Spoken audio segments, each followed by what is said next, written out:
To paraphrase a great philosopher of the early 2000s, finally, the Jag Show has come back to podcasting. And now, a look at what's trending in the podcast world and how it can help your show. It's the Jag Show Podcast. First off, apologies for the hiatus. I've spent much of the last 6 months on a passion project, the WJPZ at 50 podcast, interviewing alumni from half a century of my college radio station. Look for a case study on that show soon in this space.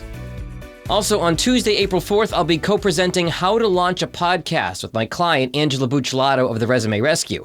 I'll be talking about how to get started, and Angela's going to talk about how she's used her show, That's Business, as a marketing and lead generation tool. If you're local, the event's going to be at Bamboo in Royal Oak, Michigan, and if you're not local, you can watch virtually. Got a link to sign up in today's show notes. Now, on to March's podcasting news. The biggest news is the integration of podcasts into YouTube.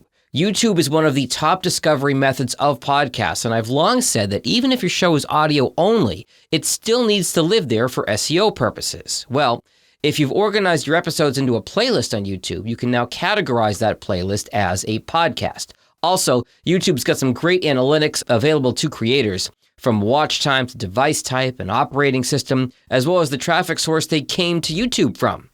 For me, the only downside is that YouTube isn't pulling from your podcast's RSS feed, at least yet.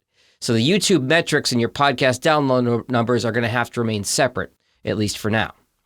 Now, for audio podcast consumption, the debate rages on between Apple and Spotify as to who's the biggest. Spotify has the most listeners from a quantity perspective, but they only download 3 episodes per listener on average.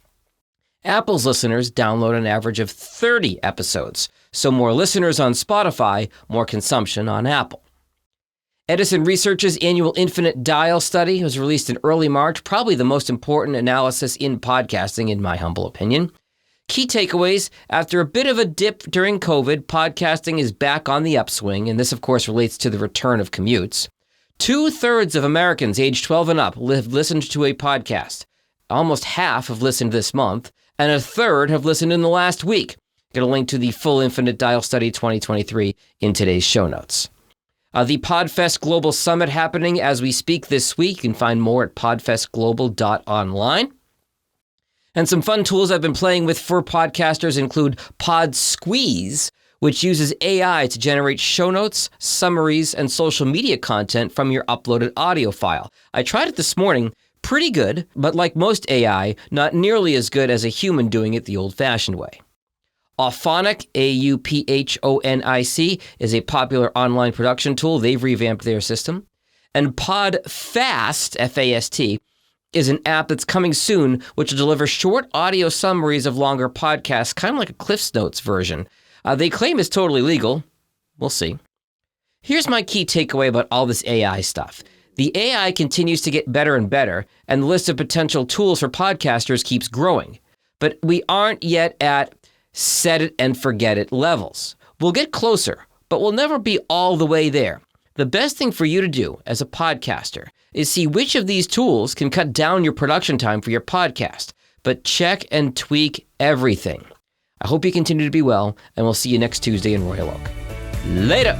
The most popular ways to grow a podcast are recommendations of friends and family. So share this episode with someone you know. And for any questions you have about podcasts, find Jag online at jagindetroit.com.